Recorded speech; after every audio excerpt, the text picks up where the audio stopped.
चले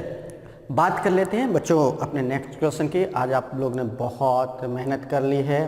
बहुत ज़्यादा कैलकुलेटिव क्वेश्चंस आप कर रहे हैं, बट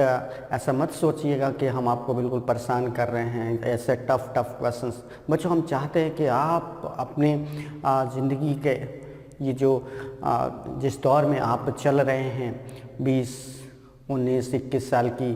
एज में, 22 साल की एज में सीजीएल का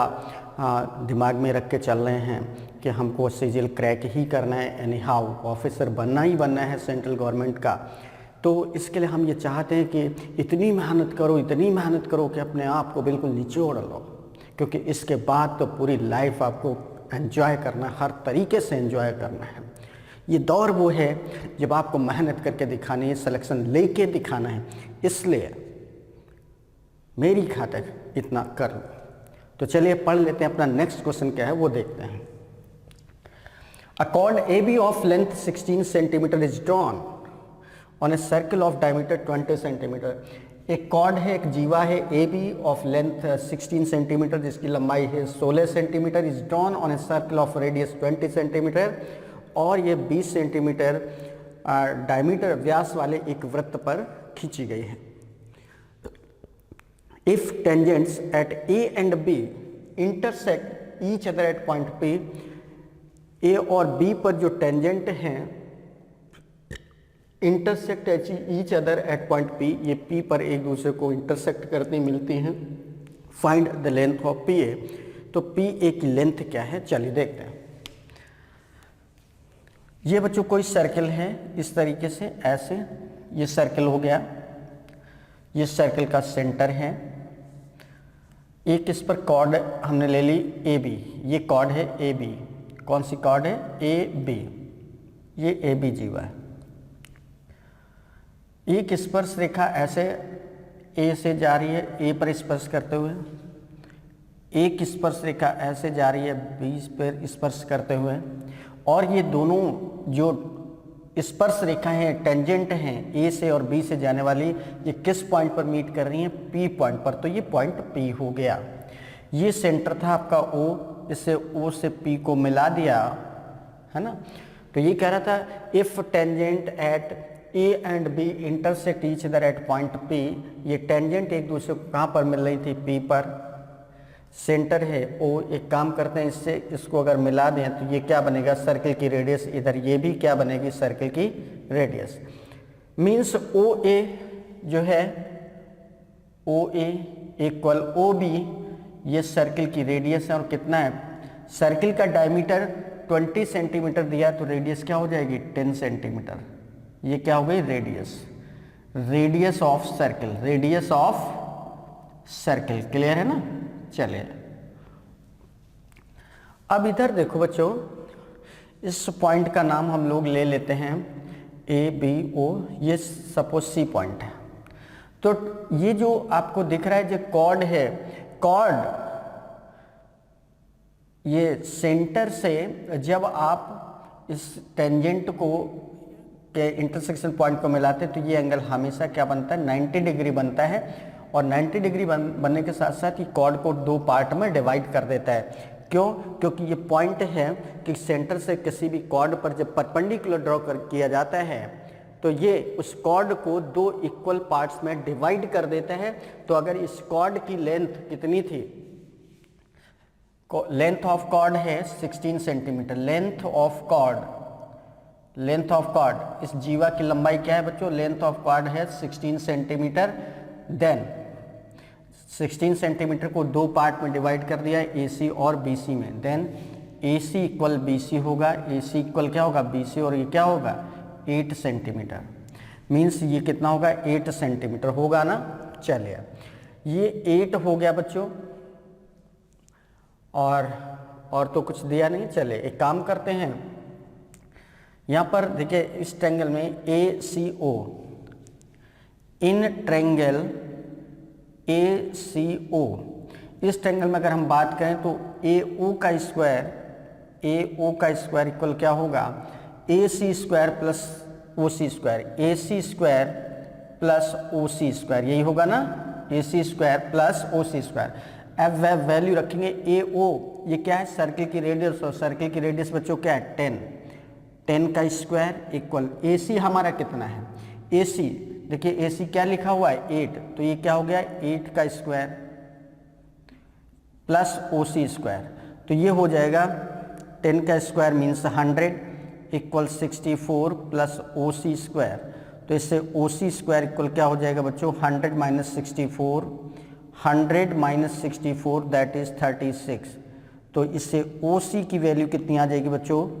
ओ सी की वैल्यू क्या आ जाएगी 36 का स्क्वायर रूट 6, ओ सी हमें पता चल गया कितना है, ओ सी कितना आ गया बच्चों 6 सेंटीमीटर, ओ सी ये 6 सेंटीमीटर आ गया, ये पता चल गया कितना है 6 सेंटीमीटर, क्लियर है। तो यहाँ तक के कैलकुलेशन में तो कहीं कोई प्रॉब्लम हुई नहीं होगी, तो यहाँ तक का कैलकुलेशन तो बहुत आसान है। अब एक काम करते हैं, एक काम क्या किया जाए, यहाँ पर अब एक काम करते हैं, ट्रेंगल ले लेते हैं हम लोग, राइट एंगल ट्रेंगल PAO, ये वाला ट्रेंगल, ये राइट एंगल होगा, क्यों, क्योंकि कोई भी वृत्त की कोई भी स्पर्शरेखा इसकी रेडियस के हमेशा क्या होती है परपेंडिकुलर, तो ये एंगल हमेशा क्या होता है 90 डिग्री, तो ये राइट एंगल ट्रेंगल बना, तो इसलिए triangle PAO, in triangle PAO, इस ट्रेंगल में क्या हो जाएगा बच्चों 90 डिग्री के जस्ट अपोजिट की साइड ये हाइपोटेन्यूस होगी, मीन्स OP का स्क्वायर इक्वल होगा AP का स्क्वायर प्लस OA का स्क्वायर। बात समझ में आ रही है। इस ट्रेंगल की हम बात कर रहे हैं PAO, इस ट्रेंगल में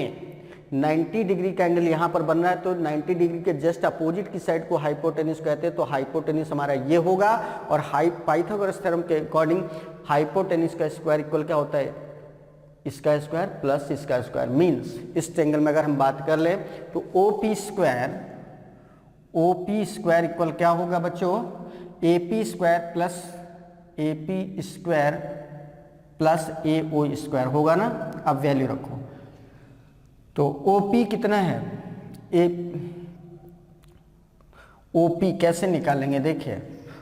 OP कहीं पर गिवन है नहीं गिवन है, तो चलिए इसको ऐसे लिखा रहने देते हैं। AP की वैल्यू देखो बच्चों कितनी है, AP ये भी नहीं पता है, AO स्क्वायर, AO क्या है हमारा रेडियस है, तो ये हो जाएगा OP स्क्वायर इक्वल क्या हो जाएगा बच्चों AP स्क्वायर प्लस 5 का स्क्वायर 25, ये हो गया, ये क्वेश्चन 1 हो गया। अब इसी तरीके से जैसे अभी हम लोगों ने ये वाला राइट एंगल ट्रेंगल लिया था, अब हम लोग ये वाला ट्रेंगल राइट एंगल ले लेते हैं, ACP, in triangle ACP, in triangle ACP, इस ट्रेंगल की अगर हम बात करें ACP, ये भी राइट एंगल है, क्यों, क्योंकि ये स्ट्रेट लाइन है और इतना एंगल 90 है, तो इतना कितना बचेगा 90, तो राइट एंगल ट्रेंगल होगा, तो इसमें ये हाइपोटेन्यूस बनेगा, तो AP स्क्वायर इक्वल क्या हो जाएगा, AP स्क्वायर इक्वल हो जाएगा, AP का स्क्वायर इक्वल हो जाएगा PC square plus AC square, PC square plus AC square, ये हो जाएगा। अब बच्चों ये बताओ AP स्क्वायर इसकी वैल्यू, AP स्क्वायर यहाँ पर आ रहा था, AP स्क्वायर की जगह हम ये वैल्यू रख सकते हैं, तो यहाँ से क्या हो जाएगा, ये हो जाएगा AC की वैल्यू क्या है, AC की वैल्यू जरा इसमें रख दो, AC हमको पता है, AC का कितना है, AC ध्यान दो, AC यहाँ पर कितना है, ये पूरा AC इक्वल BC, देखो ये लिखा है 8 सेंटीमीटर, तो ये हो जाएगा AP square equal PC square plus 8 का स्क्वायर 64, ये क्वेश्चन सेकंड हो गया। अब यहाँ से एक काम करते हैं, OP स्क्वायर इक्वल क्या है, AP स्क्वायर प्लस 25 है ना, तो AP स्क्वायर की वैल्यू अगर हम यहाँ पर रख दें, तो चलिए वैल्यू रखते हैं, तो ये हो जाएगा आपका, अगर हम OP स्क्वायर यहाँ आ नहीं रहा, AP स्क्वायर की using second equation in first, इसका यूज हम फर्स्ट में करेंगे, तो ये क्या बन जाएगा, OP स्क्वायर इक्वल हो जाएगा AP स्क्वायर की जगह हम लोग क्या लिख सकते हैं, PC स्क्वायर प्लस 64 प्लस 25, ये लिख पाएंगे। अब PC स्क्वायर, PC हमारा कितना है, देखो PC हमारा कितना है बच्चों, ये पूरा, अगर ये तो हम निकाल लिया, OC हमारा कितना निकला है 6, और अगर हम PC को y मान लें, लेट PC इक्वल क्या है y है, तो OP इक्वल क्या बन जाएगा, OP इक्वल बन जाएगा, ये 6 है, ये y हो गया, तो y प्लस 6 कितना हो गया, OP की वैल्यू y प्लस 6, तो ये हो जाएगा y प्लस 6 का स्क्वायर इक्वल PC हमारा कितना है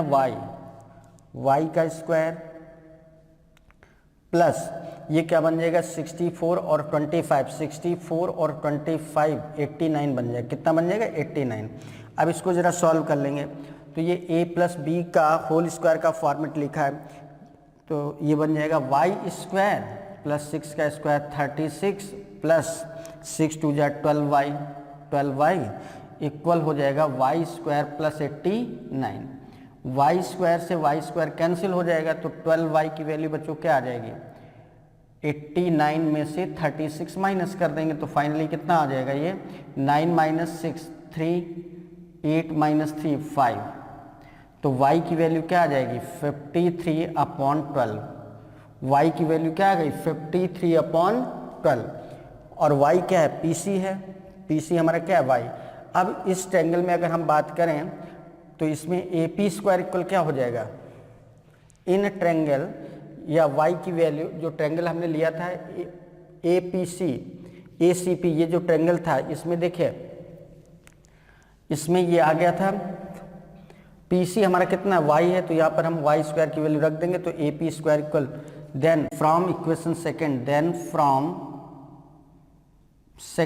जो सेकंड इक्वेशन है वो देखिए क्या है, AP स्क्वायर इक्वल क्या हो जाएगा PC स्क्वायर,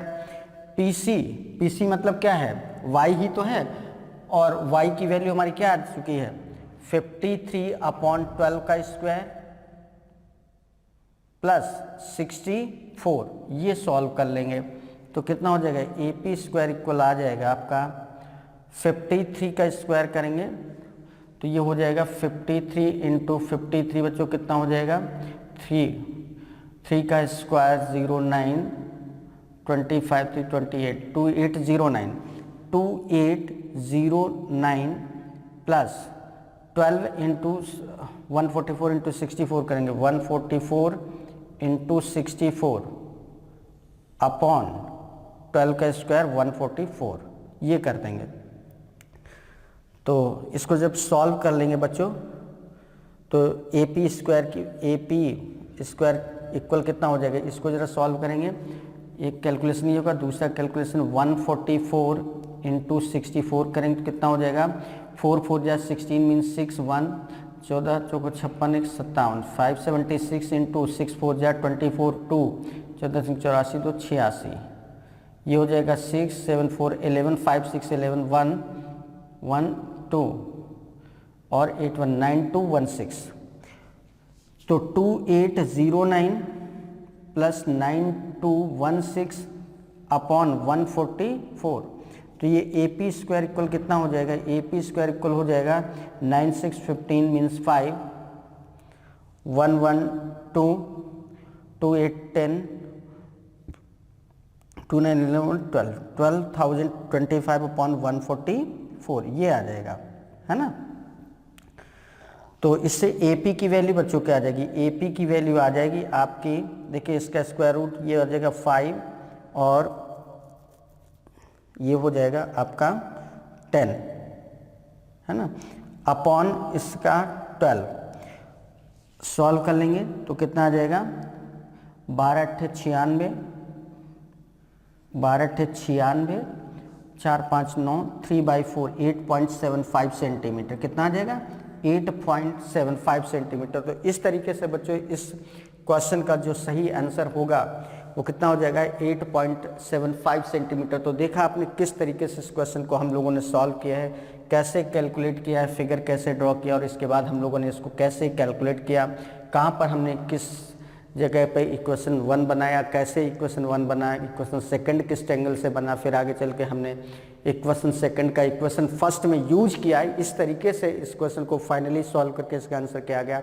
8.75 सेंटीमीटर। तो उम्मीद करते हैं कि ये क्वेश्चन भी बच्चों बहुत बहुत बढ़िया तरीके से आपको समझ में आ गया होगा, कहीं कोई इश्यू नहीं, कहीं कोई प्रॉब्लम नहीं। तो चलिए बहुत अच्छे से इस क्वेश्चन को समझने के बाद अब बढ़ चलते हैं अपने नेक्स्ट क्वेश्चन की तरफ और देखते हैं नेक्स्ट क्वेश्चन क्या है।